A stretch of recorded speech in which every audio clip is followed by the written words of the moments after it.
everybody, Ethan here with Anytime Fitness and Trustful. Another episode of the Vitamin E Show. A little shorter episode today, just a few minutes. We've been getting some questions about protein supplementation, so I'm going to kind of address the different types of popular protein, when would be best to take them, quality, that kind of thing, so hopefully shed some light on that. So the main two types of protein used most commonly in the fitness world would be, whey protein and casein protein. Casein protein is pretty cut and dry. There's not a whole lot of different variations of it. There are a few, but it's mostly just general casein protein. Whey is really commonly broken down into whey isolate and whey hydrolyzed isolate.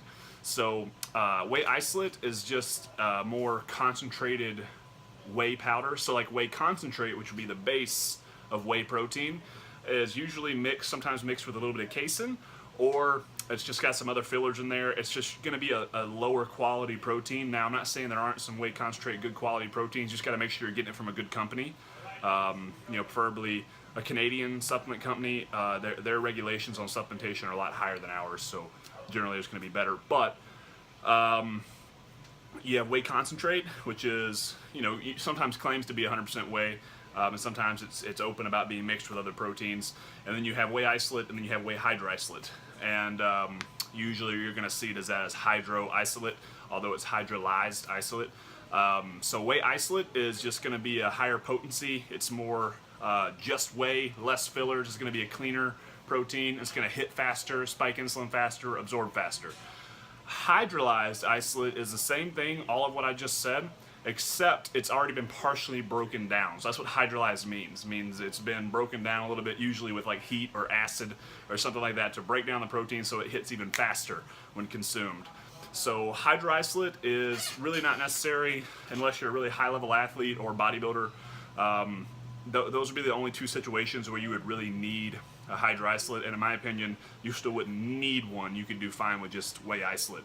And the price difference between hydrolyzed whey isolate and whey isolate is pretty significant, and you can find some really good quality whey isolate proteins that aren't near as expensive as hydrolyzed isolate. So I guess that would be personal preference and how much money you want to throw around on supplements, but I would recommend whey isolate. Whey concentrate is perfectly fine too if you're on a budget and looking for a cheaper protein. It's just usually only about 80% of the powder is actually protein powder. It's usually less grams per serving, that kind of thing, but it is cheaper. It would be fine for your average gym goer, just post-workout, it would be fine. Casein protein is a very thick protein and slow digesting protein. So you would not want to use casein for, like post-workout shakes or pre-workout shakes. It's not really, casein's better for like meal replacement. Now casein's very, very thick, so if you mix it with like 8 ounces or 10 ounces like you normally would a whey shake, it's going to come out like very thick, and I don't care for it. It doesn't taste as good to me as whey, so I buy a blend of whey and casein for like meal replacements, or if I'm cooking something like, protein cookies or protein balls, or, there's all types of little cheats we make with protein powder instead of, using like your standard flour and things like that. So it's a lifter's cheat. So I buy a protein blend, a high quality protein blend for like that kind of thing, meal replacement if I'm on the go, or for cooking with at home. And I use whey isolate for peri-workout nutrition, which that means during the workout and post-workout. So I drink about 30 grams during my workout and 30 grams post-workout. That being said, my workouts are very long, and they're bodybuilding workouts, so very stressful, very intense workouts. That would not be necessary to have whey protein intra-workout if your workouts are shorter, like 30, 45 minutes, and you're not doing like really, really intense lifting. If you're doing more HIIT training and full body circuits and things like that, then just post-workout would be fine. As far as timing of protein shakes, that's going to be goal dependent. So if the main goal is to add as much muscle as possible, I would recommend a protein shake, a whey protein shake, about 20 to 30 grams during the workout with a carbohydrate supplement. So it's usually dextrose. It's just pretty much pure sugar. Carbohydrate shake of fast digesting carbs. Drink that with the protein during your workout. The carbohydrates actually help your body absorb the protein a little better. Some protein powders have mixed in carbs too, so you could look for that.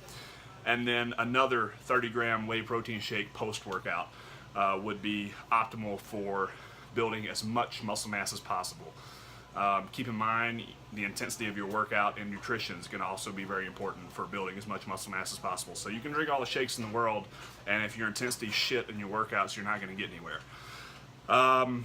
Casein, really the only reason you would want to use that would be for meal replacement. So if its goal is fat loss and you're looking to supplement with whey protein for fat loss and you just want a good quality protein taken around your workout, I would recommend, some people, the argument, like the question is, do I take it before or do I take it after?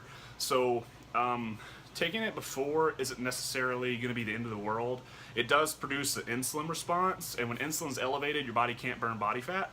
It's perfectly fine. On the whole grand scheme of the day, you will be, you know, if you're eating properly, you'll be in a caloric deficit and you're still exercising and eating right, so you're going to lose body fat at the end of the day. I have found, in my experience, that generally if your goal is fat loss and you don't take that pre-workout, you eat a meal, you know, a couple hours before, and then come into your workout, you know, a little hungry. Usually you work out harder because you don't feel full, and also when you're digesting food, your blood goes to your digestive system to help that process, so you have less blood available for your exercise. So you know, coming into your workout fairly hungry, don't drink that shake before if the goal is fat loss, and then just do one shake post-workout, anywhere from 20 to 40 grams depending on your size, but you know, 20 would be the minimum, and you'd be fine with 20. You could also do like 30. Most protein is about 25 to 30 grams per scoop, so it's just like one scoop. That would be optimal for fat loss. So again, very goal dependent. Think about what you want to do. Think about what the end result you want, and then that should be how you supplement. But you know, what I said about intra-workout protein and intra-workout carbs, if you're not already very lean and have an appreciable amount of muscle mass, you have no business using carbs during your workout. You know, if you don't want to be a bodybuilder, don't train like one and don't supplement like one. So everyone, you know, I don't want to get too big. Well then, you know, don't train that, you know, don't train like a bodybuilder trains, and don't eat like a bodybuilder eats. So, you know, other than that, protein post-workout is going to be your best friend. It helps spike insulin, lower cortisol, and it's the window as far as when you have to eat. It used to be you got to eat within 20 minutes, and it was 30 minutes, and you know, the research kind of shows generally you have about 60 minutes. You have that anabolic window where you want to get that protein in. And you also, if you worked out very hard, you don't want to you don't want to do a protein shake and then eat a big meal.